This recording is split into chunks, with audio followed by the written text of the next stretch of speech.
All right, settle down. We're getting started. Questions on the homework?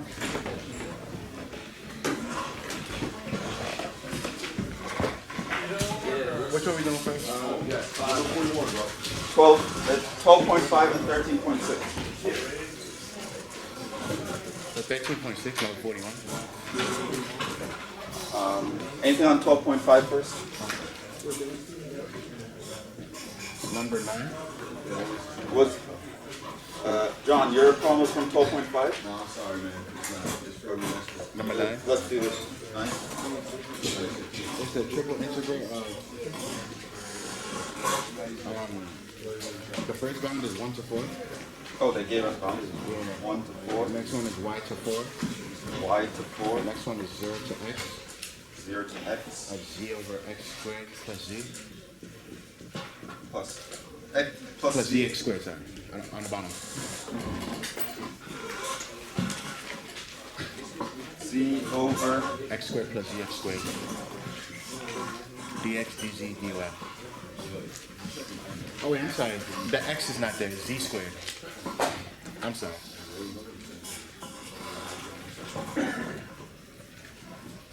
and what? It can be at the x dz either. I probably wrote it wrong there. You can't have an x on a dx into it. Oh, it's Z, not an XZ. The boundary? No, it's the left. Yeah, but that's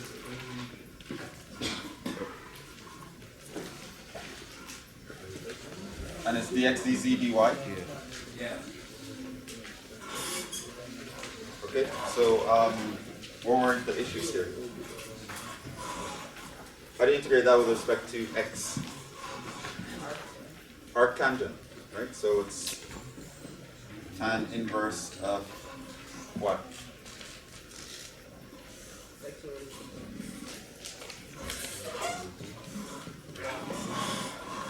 Huh?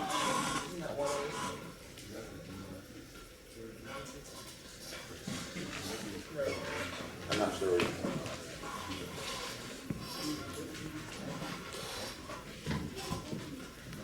Times. Isn't it? Because he has a Z in the front, right? There's a z in the front. Right, because if you take the derivative of tangent of this guy, you would get 1 over x over z squared plus 1 times the derivative of that, which is 1 over z. So you multiply here. Come again? So I'd multiply by z over z, and that will. So we don't need the z in the front.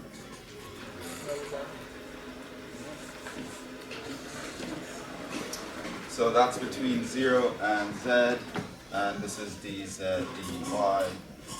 This is y over 4. This is 1 over 4. This would be, I plug in z, I get tan inverse of 1, which is going to be what? Just pi over 4. And tan inverse of 0 is 0. So I just have y to the 4 of dz dy. Integrate that with respect to z, I just get pi over 4z between 4 and y.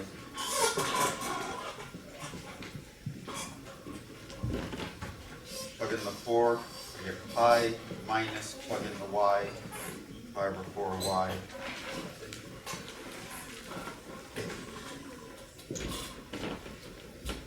So that's just pi y minus pi y squared over 4 over 8.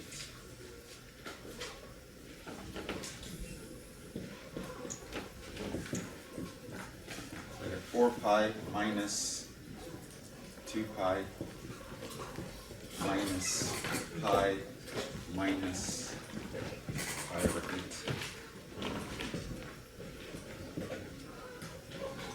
That's 2 pi minus pi plus pi over 8.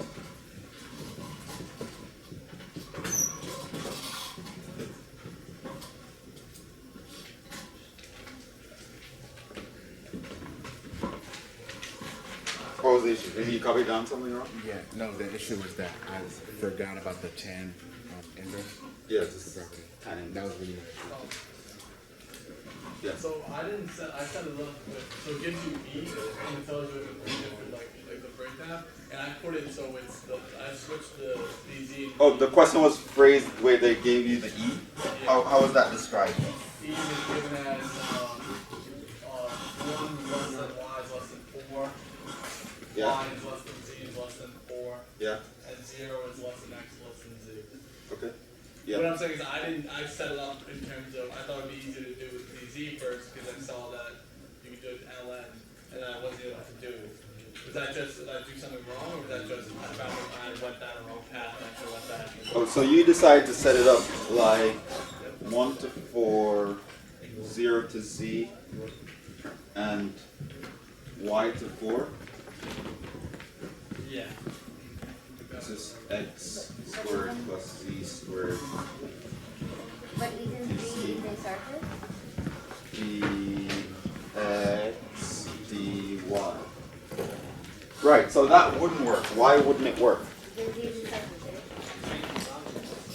No. Because look here, after you do an integral with respect to z, when you do your integral with respect to x, a z is going to reappear, Oh, okay. right? So it's like you can't like get rid of the z and then the z pops up again. Like, what do you do with it? Right? You sort of have to arrange it in a way that once you take care of a variable, that variable is not going to show up again. So that you wouldn't do it in that order. Yeah.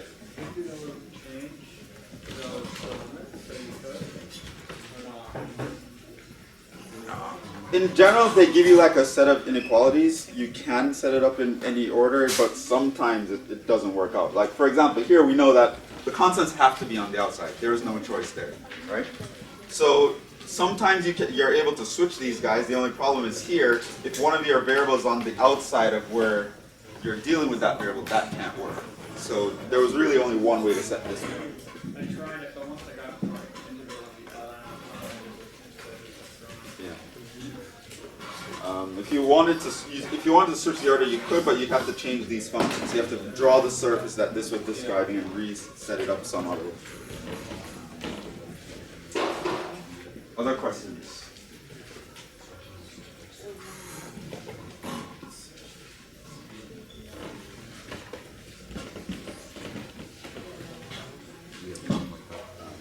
$13.6 maybe?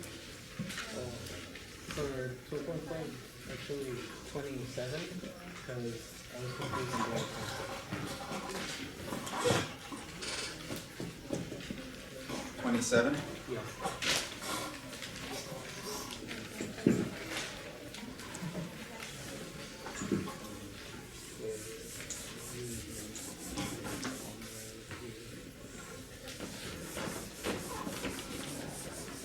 Okay, what does it say?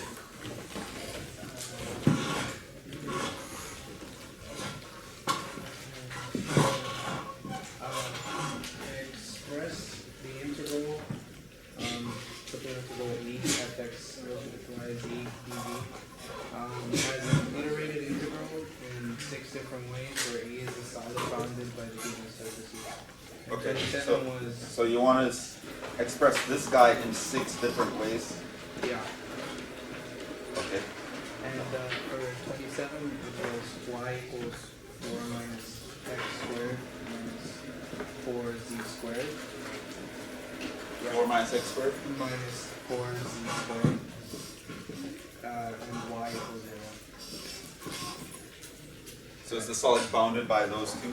Yeah. Okay. Alright, so how would we set this up? Yeah, so let's draw it first. Let's see what it looks like.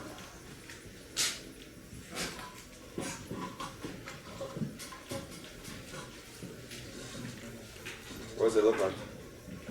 So it starts at 1040. Right, so 4, and it opens back that way. It goes up to 1 on the z-axis and 4 on the It goes up to 1 here, and it comes around and it hits 4 here. I think it's 4. Isn't it 2? So when z is 0, right, y equals 4 minus x, it will hit 2.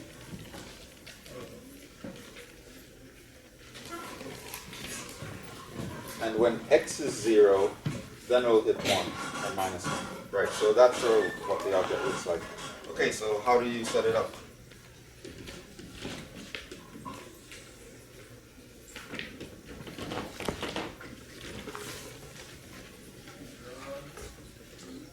Three different types of limits of integration for each variable. So, and I created them all.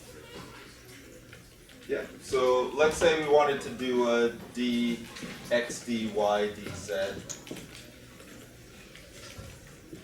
Let's say I wanted to do that. What do I need to do?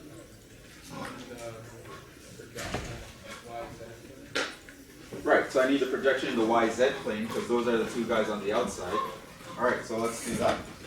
So the projection in the yz plane looks like what?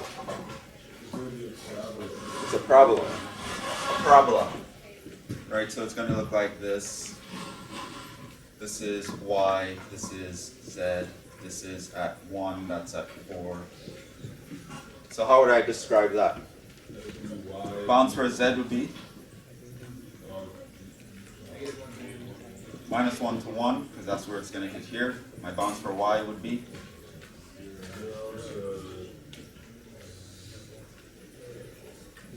It's not 0. Oh, y is this 0 up to this curve, right? Which I just get by plugging in x equals this. 4 minus 4z squared. And my x would be what?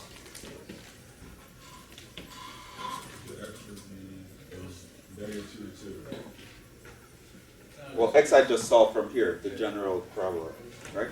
So this would give me x squared is equal to 4 minus 4z squared minus y. So I have two options. Mine is going to be plus or minus the radical of this. 4 minus 4z squared minus y. And then my triple integral would look like minus 1 to 1. Y would go from 0 up to 4 minus 4z squared. This would go from minus the radical 4 minus 4z squared minus y up to the positive radical 4 minus 4z squared minus y of x times dx, dy, dz. I could have done similarly dx, dz, dy. It'll be the same picture.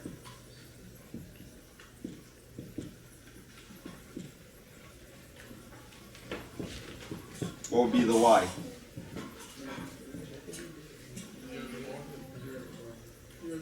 Zero to 4.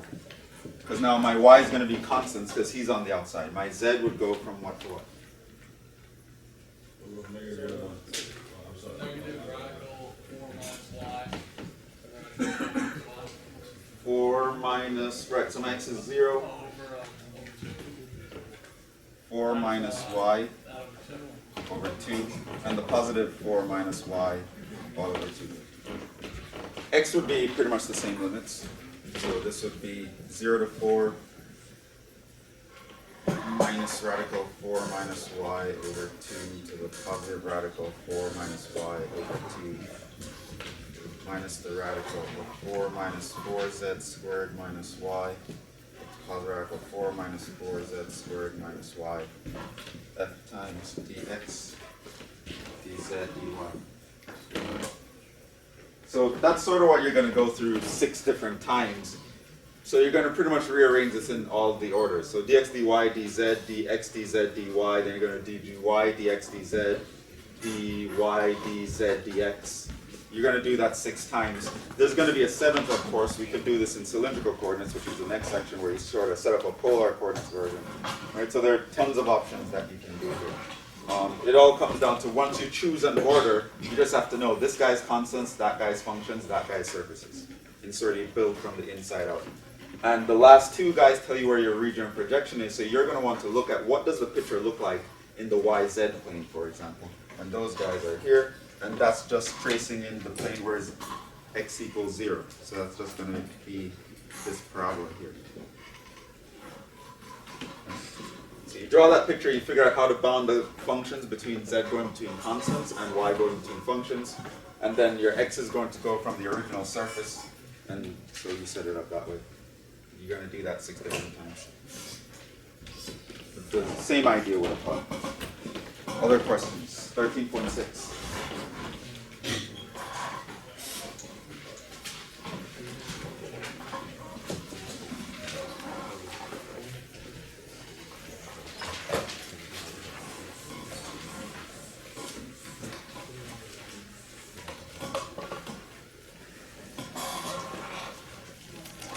For 13.6. Huh? 35.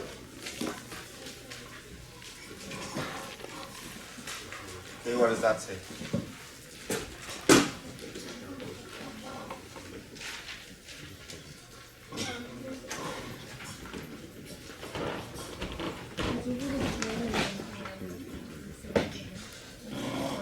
Do you have the version?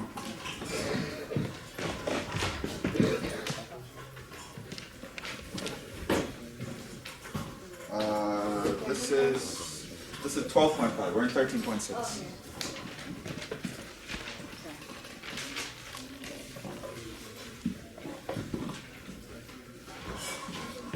Okay, so it says find the area of the surface, and it gives you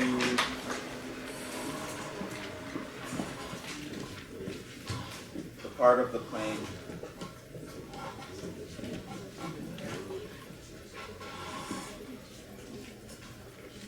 x plus 2y plus 3z equals 1 inside x squared plus y squared. This looks very similar to an example I did in class.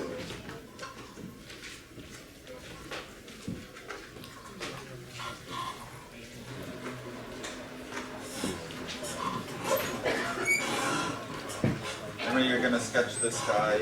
This guy is just a cylinder running here. Your plane is going to slice through that like an ellipse, kind of. So your x is going to hit up. This is at radius radical 3. Your x is going to hit at 1. Your y will hit at a half. Your z will hit at a third. So there's just going to be an ellipse like this. You want to find the area of this surface. This is, so z equals 1 minus x minus 2y all over 3.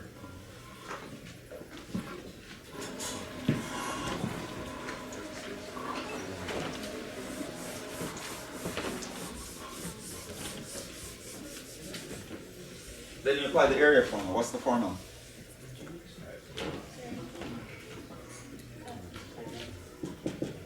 It's the double integral over d of the radical of fx squared plus fy squared plus 1. So this I'm taking to be my f.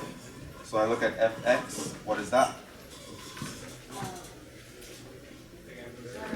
Minus 1/3 fy minus 2/3. So it's the double integral over d of 1 over 9 plus 4 over 9 plus 1 d8.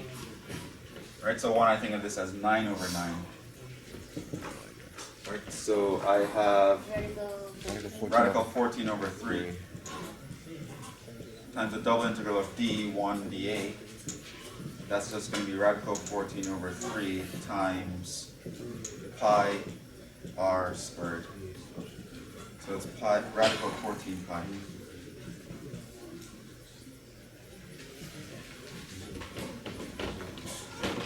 Let's go over 37.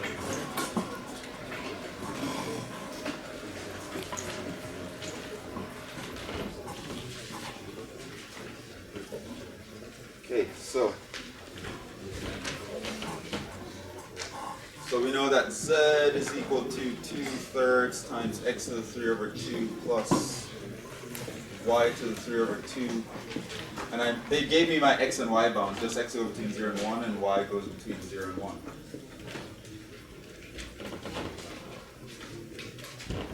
Again, this is my f, so I'm going to take the partials. Fx is what?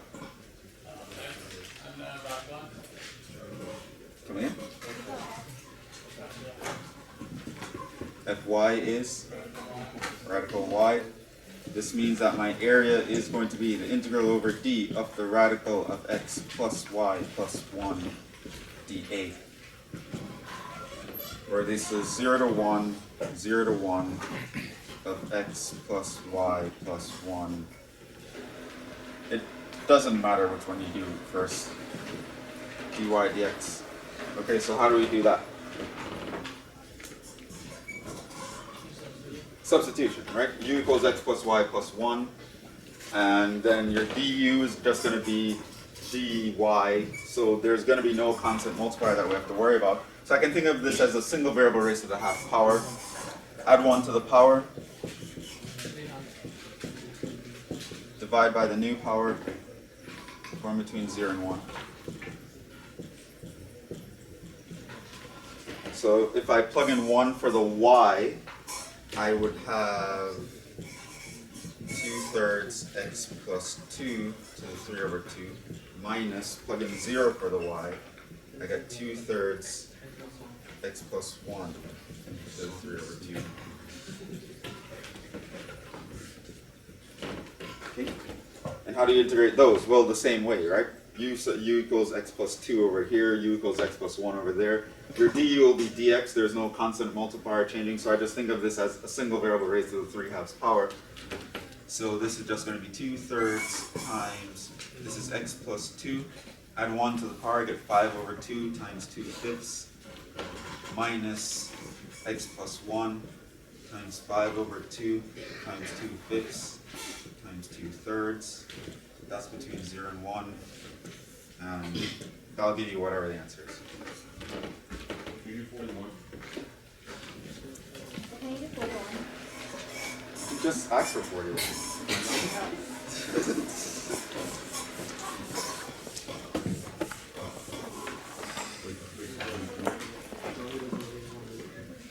Sort of makes me uncomfortable if people are following John. You know, he's the one to tell you guys to go get guns and stuff.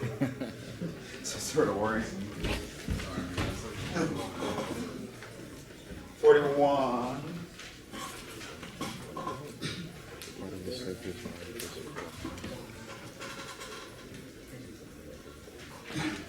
The part of y equals 4x plus z squared that lies between x equals 0, x equals 1, z equals 0. Wait, 41. Yeah, z equals 1. That's it. Start off interesting. That field score anti-connect. Anyway, whatever. Okay, so what do we do here? First, I got z. I wouldn't do that. Supposed to graph it first? Don't need to graph it. They told me the limits. The only point I'd graph, the reason I'd graph something is if I don't know what the limits look like. Here I would use a equal the double integral of the radical of fx squared plus fz squared plus 1 and do a dA where my dA is going to be a dx dz or dz dx. Right? Remember, we're not confining ourselves to always think of the projection in the xy plane. Here they gave me y equals blah. Think of it as a projection in the xz plane. Right? So I'm trying to my partial with respect to x and z, nothing else changes. So then this is going to be the radical of d of partial with respect to x of this is just 4, so that's 16. Partial with respect to z of this is 2z, which gives me 4z squared plus 1. Okay. That would be annoying to do integrate with respect to z. Right, I'd need a trig substitution. It's going to be a really nasty one. I'll get a secant cubed or something like that in the end. Don't want to do that. So I set this up to integrate with respect to x first. but I probably won't escape that trig sub. Well, I tried. Because the limits here are constants. If the limit here was like a z, then I would have gotten to do a d sub. But I guess it doesn't matter. Limits are all constants. So 0 to 1, 0 to 1, radical of 17 plus z squared dx dz. With respect to x, you just get an x here, you plug in a 1, so it's just 0 to 1 of the radical of 17 plus z squared dz. Okay, how do you integrate that? Yeah?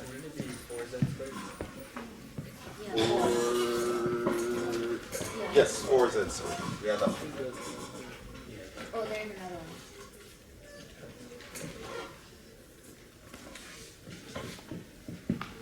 Of course, just to make it a little bit more annoying, but whatever. How do you integrate that one?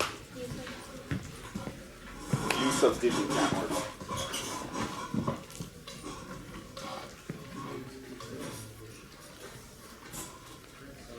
Trig sub, what would the trig sub be?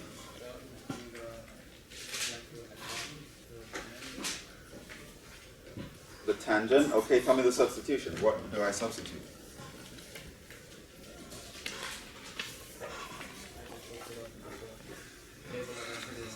Two z equals radical 17 tangent theta. 2 dz equals radical 17 secant squared theta d theta. So this guy is going to be radical 17 times secant cubed. Well, it's end up going to be a 17.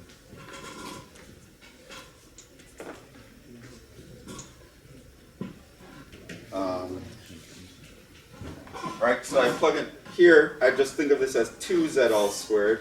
So that becomes radical 17. Square 17, I can factor out the 17, I get a radical 17. Underneath, I'd have 1 plus tangent squared, which gives me secant squared, but I take the radical of that to get secant.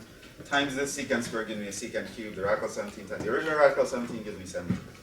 So now I do a trig substitution. It's a definite integral. I definitely change the limits. I don't want to have to worry about back substitution. So over here, I'm going to change these. When my z is 0, I get 0 is equal to radical. Let me write that down. Changing limits.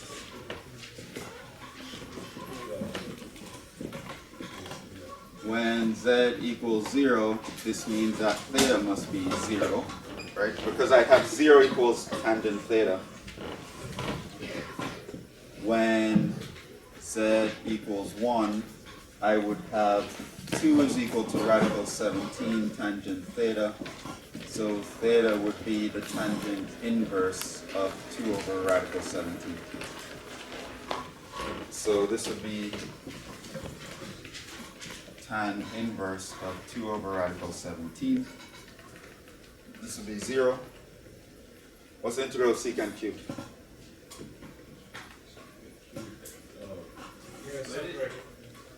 Oh, it doesn't specialize. Yeah, if you do by parts, it's going to go back on itself. It's going to end up being something like 17 over 2 times secant theta, tangent theta, plus ln of secant theta, plus tangent theta. Between 0 and tan inverse of radical 17.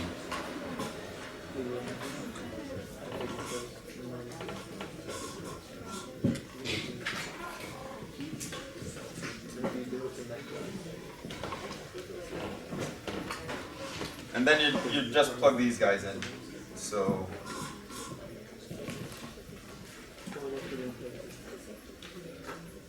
this would be secant of tangent inverse of 2 over radical 17 times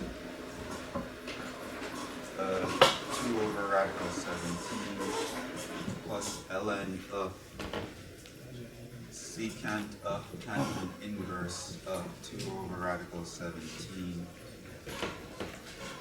plus 2 over radical 17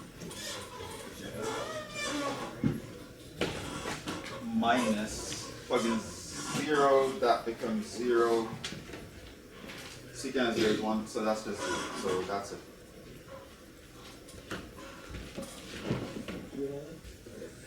And we could simplify this also by doing SOHCAHTOA. It's not that bad. If you cared about rewriting that in a nicer form.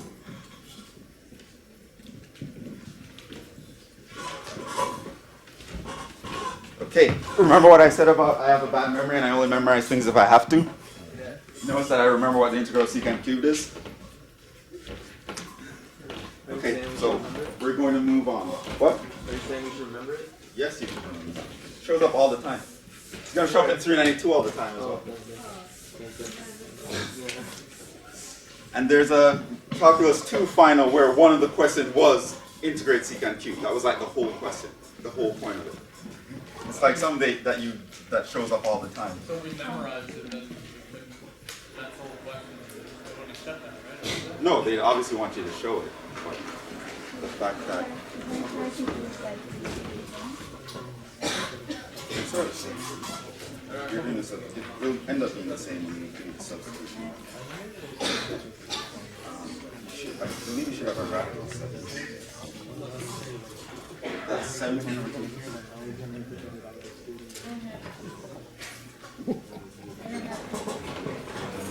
Well, that part you won't escape. You're going to have to integrate a secant. Let's see.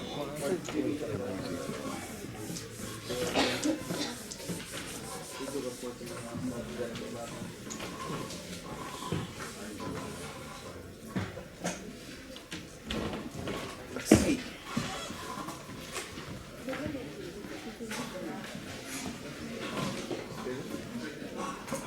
Yeah, well, we sort of did this before. I'm just going to mention it now. Officially.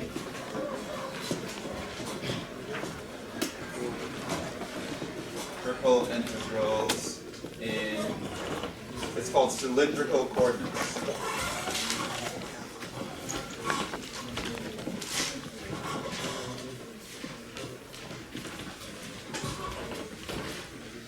It's basically polar coordinates with another variable added to it. So that's basically how you're going to do it.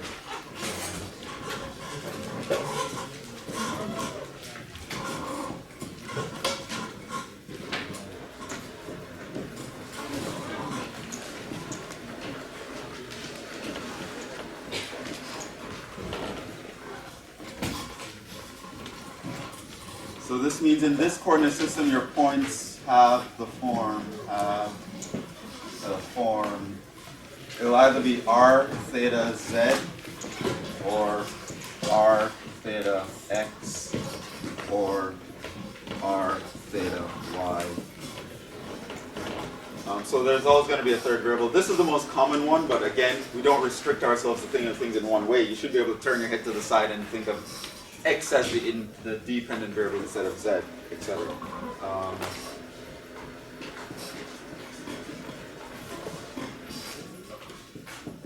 Basically, in this coordinate system, we locate a point not rectangularly, but by doing polar coordinates in the xy plane.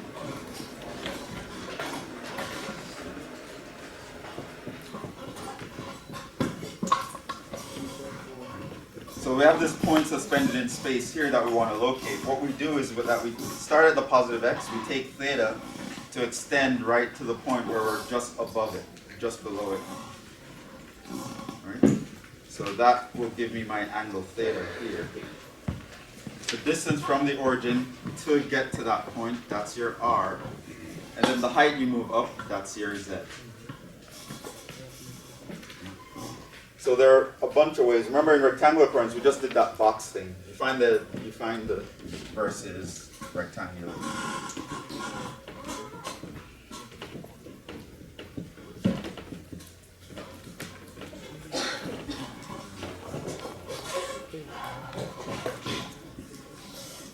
This guy's running out of steam.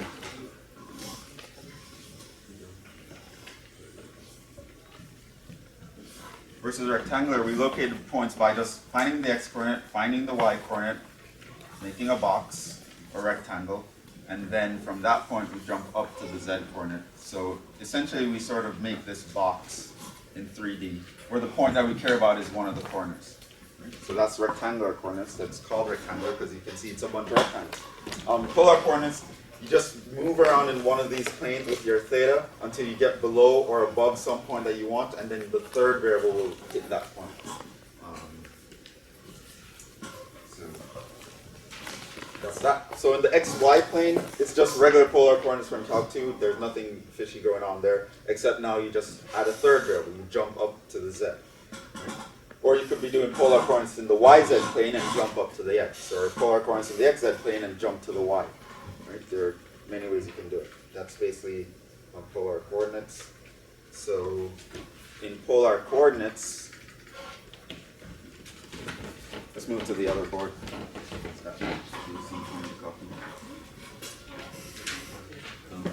So dv is an important thing. So if you're thinking of your points in terms of z as an independent variable, then dv becomes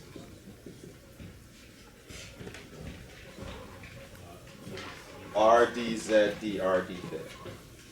Right? If you're thinking of your x as the independent variable, then dv becomes r dx dr d theta. And if you're thinking of your y as the independent variable, then your dv becomes r dy dr d theta. Right? So it's like polar coordinates, except you throw in the third variable. Other than that, you don't really need to know anything other than your regular polar coordinates equation. So x squared plus y squared equals z squared in this case. Or you have y squared plus z squared equals r squared in this case. Or x squared plus z squared equals r squared in this case. Things like that.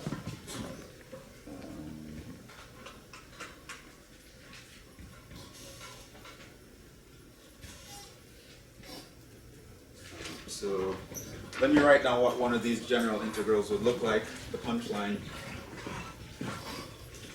This all seems like a bad joke. So let's say we're setting it up for r theta z. Right? And you can swap this z with anything, any other variable you want. So if I'm setting up an equation here, f of x, y, z, dv,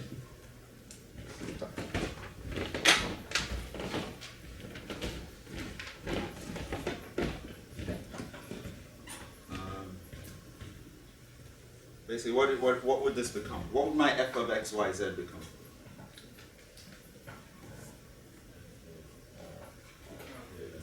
F of r cosine theta, r sine theta. Z stays the same.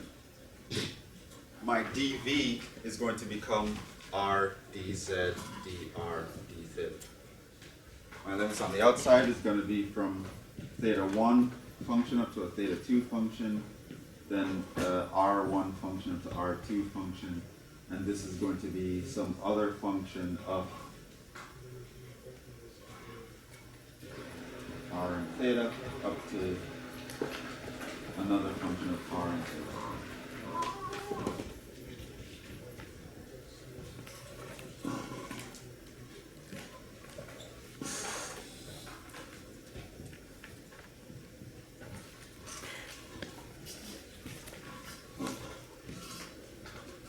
That's how you're doing it. And again, theta and r are set up just like polar coordinates from Calc 2. Nothing new here. And just your g you'll think of as surfaces. Right, your z goes between two surfaces that you're going to translate into polar coordinates. Or I should practice some of that.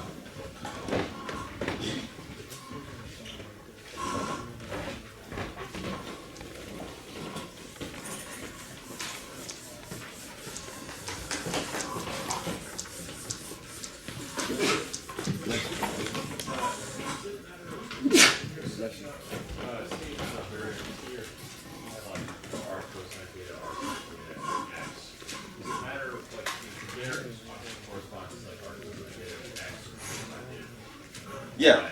So in your function, or wherever you see x replace r cosine theta, where you see y replace r. Right, but so if you had, instead of z, you were having x there, how would your Yeah. Would it matter which you can Z or Y is worse? The cosine or sine? Yeah. And you can do it either way. You can do it either way, but Reverse there the order of integration around. it reverses how your angle would go. Yeah. So that you have to keep in mind, like how you'd set up the angle. So you can do it any way. Just be aware of if it would rotate your angle counterclockwise or clockwise. And your starting position. Yeah. Starting position would be the opposite. Yeah. Can you solve for that by graphing it and then always, like, how would you make sure that you're getting the, like, say, P and Y? Well, you'll know in context. We're actually going to practice some, so let's probably just get through those. First, let's talk about actually representing surfaces.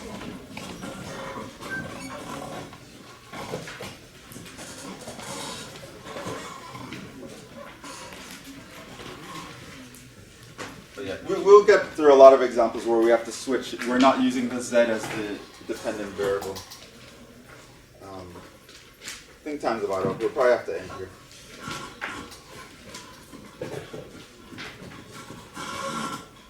So if I rewrite these guys in polar coordinates.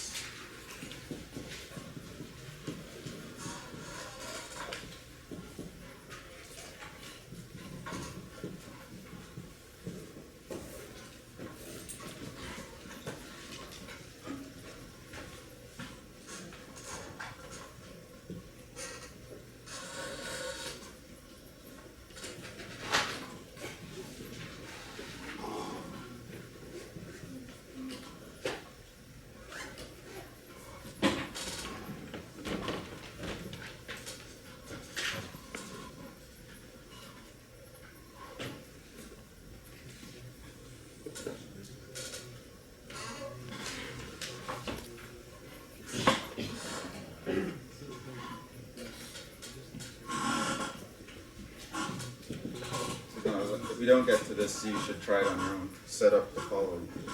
The triple integral of t f of x, y, z, and b, where t is the region.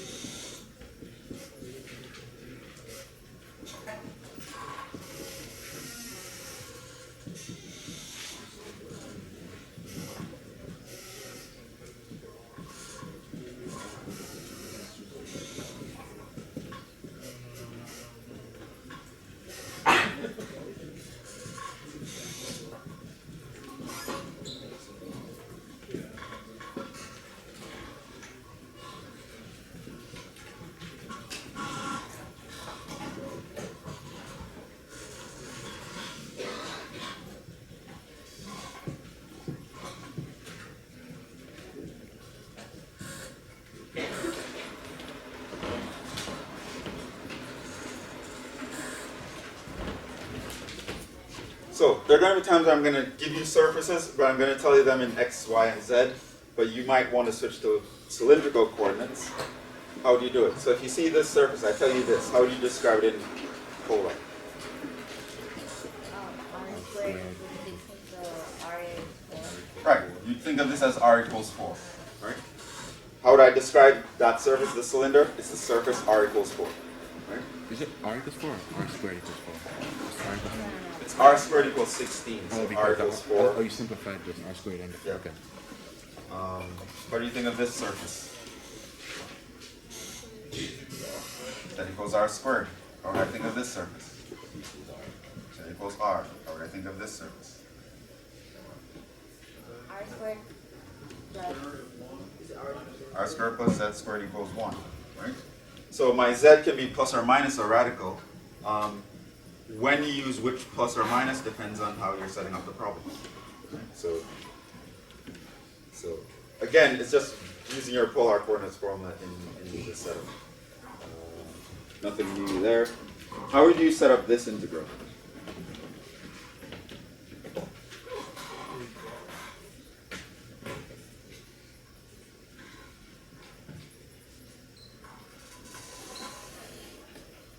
Which which is a pretty fair question. Something like what I'd ask on a test is I'd describe a region to you and I might say something like, set this up in both polar and spherical coordinates and evaluate one of them. Right? Spherical coordinates is the next section.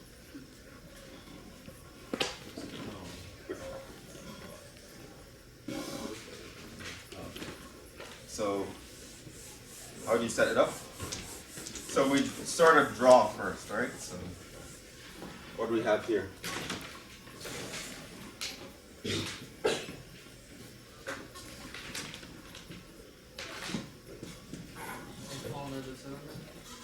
This is just a cone, right?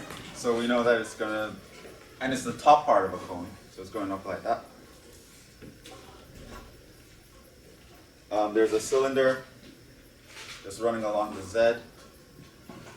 Right, so there's a cylinder like that. Cone is doing this thing, cylinder is doing that. Okay, so, and then what? What region are we talking about? It's below the cone, above the XY plane. What am I talking about? Inside circle, outside. So it's between. So in the XY plane, this guy is going to cut through here. So it's above this, below that. So it's the region under this cone here. Right? So that's the region I just described. Okay? Knowing that, how would I set up this integral in cylindrical coordinates?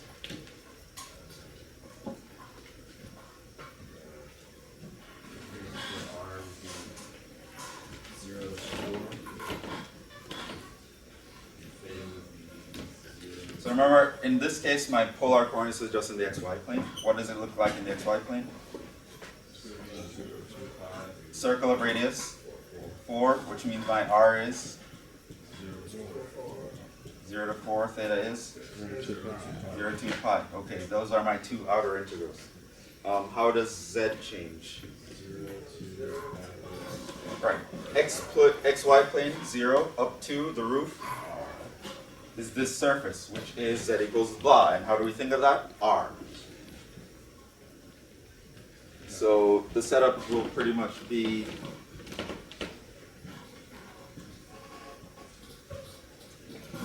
theta goes from 0 to 2 pi, r goes from 0 to 4, z goes from 0 to r, f times r dz dr dt. Now what if I told you my f was x squared plus y squared plus z squared?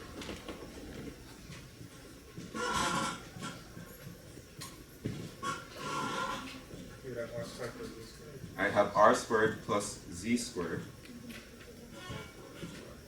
times r dz dr d theta. And then you evaluate that, right? You just multiply out, integrate with respect to z, then integrate with respect to r, blah, blah, blah.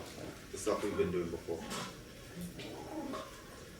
But knowing how to set things up in polar coordinates is always a nice thing to know. It greatly simplifies your life sometimes, and we do it whenever what happens.